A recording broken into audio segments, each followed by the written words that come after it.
గాలిలో నుంచి ఎక్కడ రాదు. వస్తే వాటర్ నుంచి రావాలి.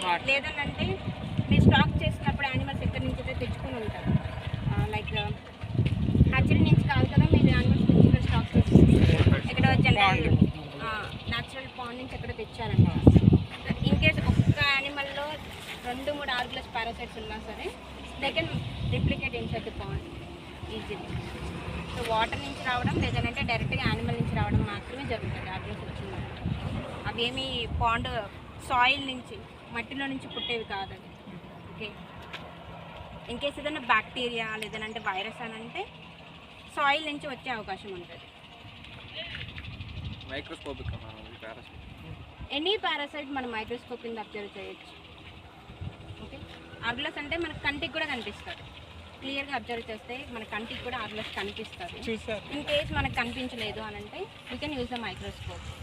ఏ పారాసైట్ అయినా సరే మైక్రోస్కోప్ కింద మనం చూడొచ్చు. దానికి ఏం స్పెషల్గా స్టెయినింగ్స్ ఇవేం వాడనక్కర్లేదు.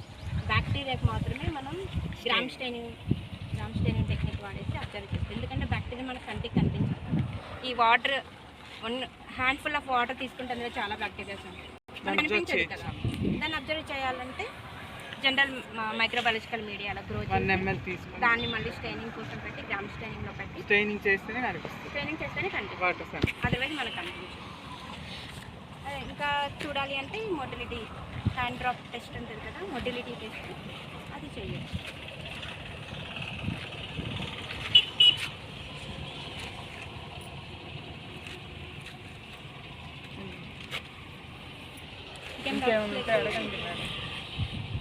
అనిమల్ ఉంటే బాగుండేది, చక్కగా మనం డిసెక్షన్ చేసి మీకు ఉండేదాన్ని.